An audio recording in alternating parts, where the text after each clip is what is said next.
Hello दोस्तों, आज की इस वीडियो में हम डीजी की चेकलिस्ट के बारे में डिस्कस करने वाले हैं। डीजी की जितनी भी A B C D check होती है उनके बारे में हम डिस्कस करेंगे यहाँ पे, और मैं आपको बताऊंगा कि हम किस तरीके से चेकलिस्ट बना सकते हैं डीजी की। इस वीडियो में काफी कुछ जानने को मिलेगा आपको। अगर आपने अभी तक लर्न ट्रिपल ई को सब्सक्राइब नहीं किया हुआ है तो आप सब्सक्राइब कर लीजिए और बगल में जो बेल आइकॉन है उसे भी ऑन कर लीजिए ताकि आपको हमारी सभी न्यू वीडियोस का नोटिफिकेशन लगातार मिलता रहे। तो यहाँ पे हम डिजिटल जनरेटर की बात कर रहे हैं। तो डिजिटल जनरेटर की चेकलिस्ट बनाने की हमें क्या जरूरत पड़ती है? जैसे A B C D check आपने सुना हुआ रहेगा कि A B C D check होते हैं हमारे डीजी में।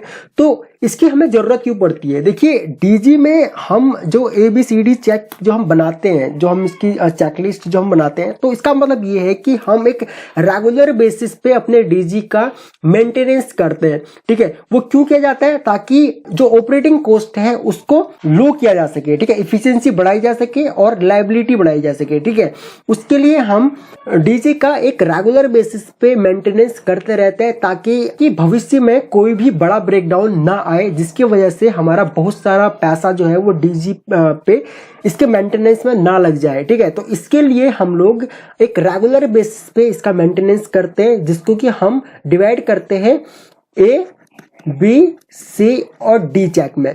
तो चलिए सबसे पहले हम यहाँ पे ए चेक के बारे में डिस्कस करते हैं। देखिए, ए चेक जो होता है वो डेली बेसिस पे होता है, आपको हर रोज जा करके करना होता है। ठीक है, ए चेक जैसे कि हमने डीजी जो है अपना, उस पे हमने उसको क्लीन करना है, कपड़े से हमने पूरे डीजी पे कपड़ा मारना है और उसको साफ करना है।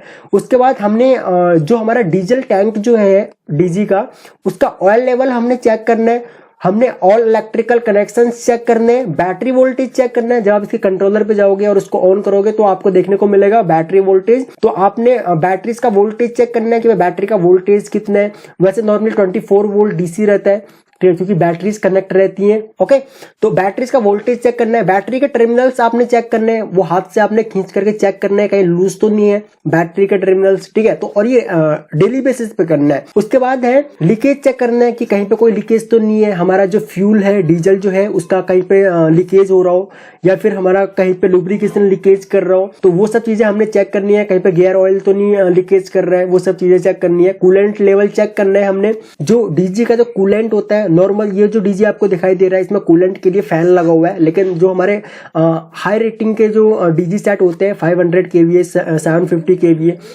जो होते हैं हमारे नॉर्मली, या फिर ऊपर के भी हो सकते हैं, तो उनमें क्या होता है कि कूलिंग के लिए कूलिंग टावर्स बनाए जाते हैं। ठीक है, तो वो आपने चेक करना है कि अपना जो कूलिंग टावर में जो पंप लग रखे हैं वो प्रॉपर तरीके से काम कर रहे हैं या नहीं कर रहे हैं, कूलेंट सिस्टम अपना प्रॉपर तरीके से काम कर रहा है नहीं कर रहा।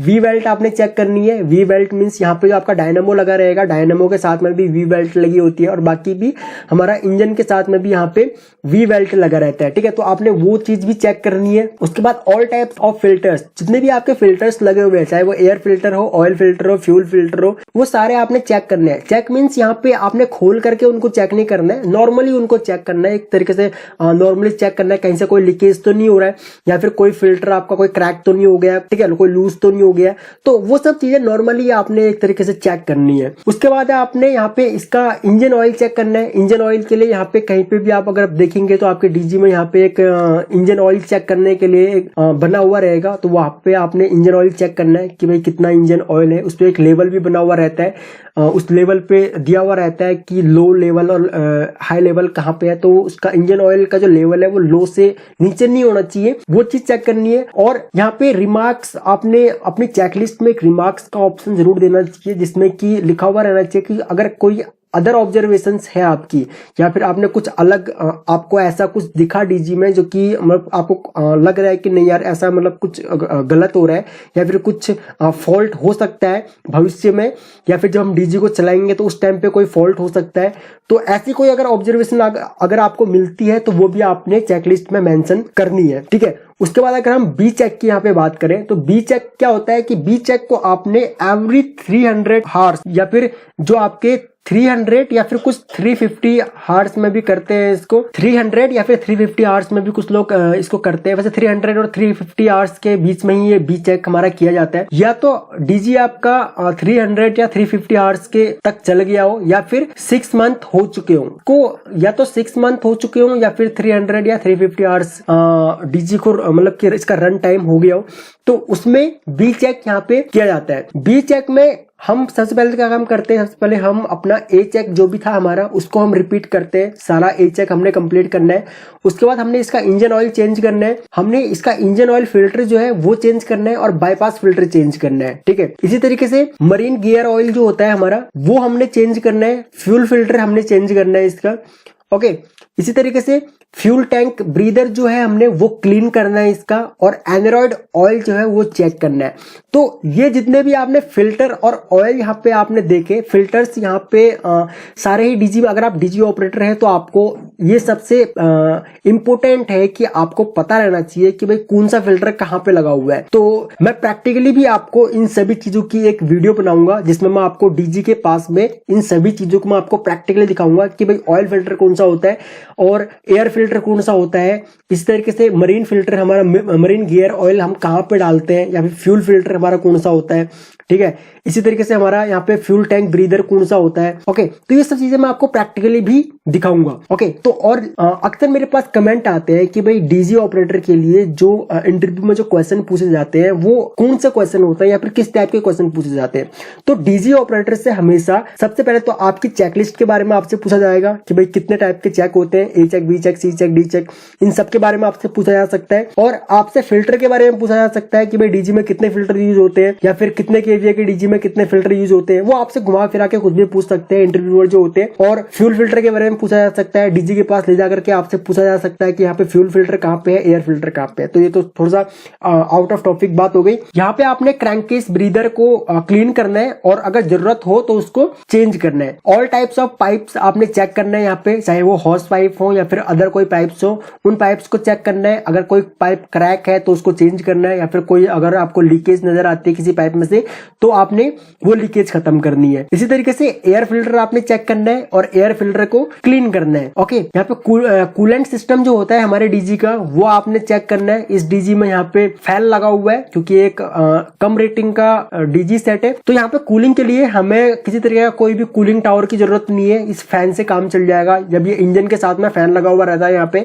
जब इंजन चलेगा तो इसी के साथ में फैन भी चलेगा और ये फैन जो है वो इंजन के ऊपर हवा देगा, ठीक है, जिससे कि हमारा इंजन जो है वो ठंडा रहेगा। इसी तरीके से हमने यहाँ पे हीट एक्सचेंजर को चेक करना है। अगर हमें जरूरत महसूस होती है तो हमने हीट एक्सचेंजर को भी क्लीन करना है। हीट एक्सचेंजर वहां पे यूज होता है, यहाँ पे हीट एक्सचेंजर नहीं होगा क्योंकि यहाँ पे फैन लगा हुआ है।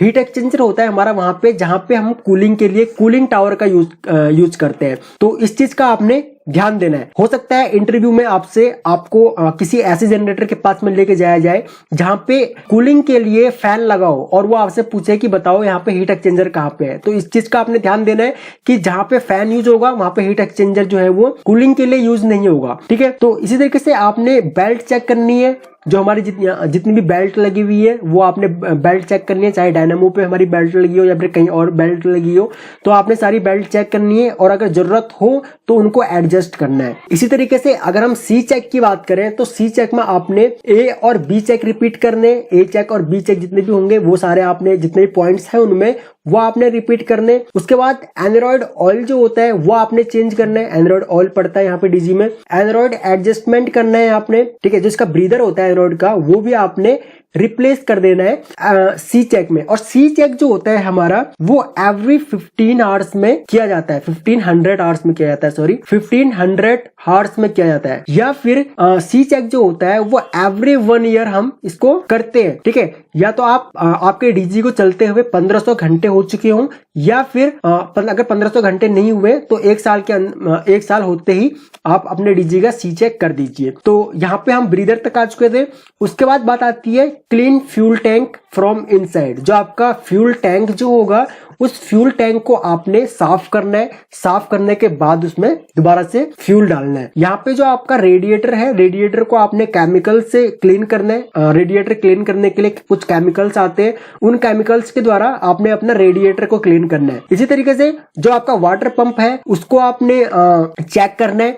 और अगर किसी भी तरीके का कोई भी अगर वाटर पंप आपका खराब है या फिर हो सकता है उसकी बेयरिंग जाम हो या फिर आवाज कर रहा हो या फिर आपको लगता है कि भाई इन फ्यूचर ये डैमेज हो सकता है या फिर इसकी बेयरिंग खराब हो सकती है, ठीक है, या फिर आपका लोड जो है वो जो आपका पंप लोड ज्यादा ले रहा है, तो लोड ज्यादा क्यों ले रहा है वो आपने चेक करवाना है। इस तरीके का जो आपकी ऑब्जर्वेशन जो रहती है वो आपने पंप के ऊपर काम करवाना है।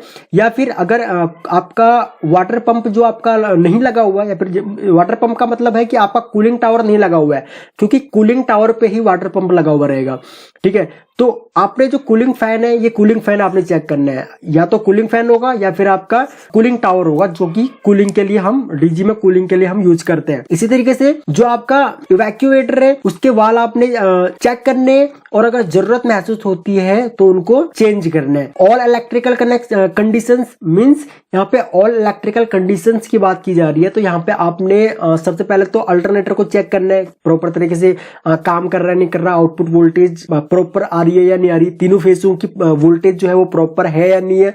उसके बाद यहाँ पे जो इसके थिम्बल्स होते हैं उसके वो थिम्बल्स आपने चेक करने हैं, कनेक्शन आपने चेक करने हैं, यहाँ पे रहेंगे कनेक्शन, सारे थिम्बल चेक करने और कनेक्शन चेक करने और उनको टाइट भी करना है। भले ही टाइट हो फिर भी आपने दोबारा उनको टाइट करना है। क्या होता है जब डीजी चलता है तो ये वाइब्रेट होता है, वाइब्रेट होने की वजह से कई बार हमारे कनेक्शन जो है वो लूज रह जाते हैं, ठीक है, तो उनको आपने टाइट करना है। उसके बाद अपने डीजी का पॉल्यूशन लेवल चेक करना है। पॉल्यूशन लेवल यहाँ पे जो आपका आउटलेट होता है एयर का, ठीक है, वहां पे देखा रहेगा आपने कई बार जब डीजी चलता है तो काफी धुआं देता है, ठीक है, जैसे हम अपने गाड़ियों का पॉल्यूशन चेक करवाते हैं सेम इसी तरीके से आपने डीजी का भी पॉल्यूशन लेवल चेक करना है। अगर हम डी चेक की बात करें तो डी चेक जो होता है हमारा 6000 हार्स में हम इसको करते हैं, ठीक है, 6000 हार्स में हम इसको करते हैं, या फिर हर 2 साल में हम डी चेक को करते हैं। यहाँ पे या तो 6000 घंटे हो चुके हो, अगर 6000 घंटे नहीं हुए हमारे तो हर 2 साल में हम डी चेक को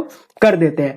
तो डी चेक में ABC चेक में हमारे जितने भी पॉइंट्स थे सारे पॉइंट्स को हम यहाँ पे कवर करते हैं। उसके बाद clean and calibrate injectors if required. Calibrate का मतलब होता है कि जो भी हमारा इंजेक्टर में जो हमारा एरर आ रहा है उस एरर को हमने खत्म करना है, या फिर हमने अपने इंजेक्टर को जो इसकी नॉर्मल कंडीशन है नॉर्मल कंडीशन तक इसको लेके आना है, ठीक है। नॉर्मली कैलिब्रेट का मतलब होता है कि जो भी एरर आ रहा हो उस एरर को हमने खत्म करना है। सबसे पहले हमने इसको चेक करना है, क्लीन करना है, फिर चेक करना है, चेक करने के बाद अगर जरूरत महसूस हो तो कैलिब्रेट करना है। इसी तरीके से रिप्लेस रॉकर कवर गैस्केट वहां पे हम यूज करते हैं, जैसे कि हमने इसमें लुब्रिकेशन डाला या फिर इंजन ऑयल डाला, तो इंजन ऑयल डालने के बाद या फिर गियर ऑयल डालने के बाद हम जो कवर लगाते हैं तो वहां पे हम गैस्केट लगाते हैं। एक तरह की ये सील होती है, आपने देखा रहेगा कि हम अपने पंप में या फिर किसी अदर जगह पे हम एक गैस्केट का यूज करते हैं जो कि एक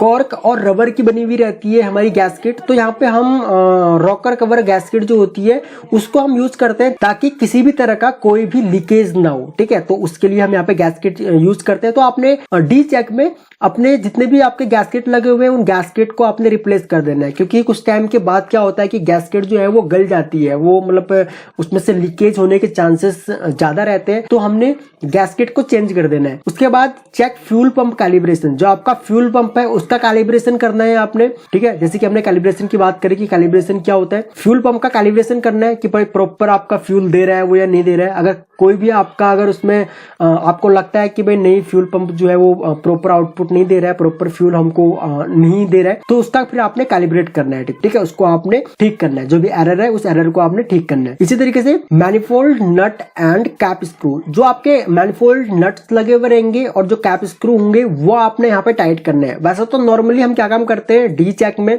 हम जितने भी डीजी में जितने भी यहाँ पे नट बोल्ट्स जो लगे हुए रहते हैं ना उन सभी को हम टाइट करते हैं। टाइट इसलिए करते हैं ताकि जब डीजी चलता है तो वाइब्रेट होता है, तो उस वाइब्रेशन की वजह से जो नट बोल्ट लूज हो जाते हैं तो उन नट बोल्ट्स को हम अगेन टाइट कर देते हैं ताकि इन फ्यूचर कोई भी उनकी वजह से कोई भी ब्रेकडाउन ना आ जाए। इसी तरीके से डी स्केल कूलिंग सिस्टम को हमने चेक करना है, उसका डी स्केल करना है, ठीक है, प्रॉपर तरीके से हमारा वो काम कर रहा है नहीं कर रहा है कूलिंग सिस्टम। और जो कूलेंट जो है हमारा, या फिर जो हमारा कूलिंग टावर जो है, उस कूलिंग टावर को हमने चेक करना है, उसको रिपेयर करना है।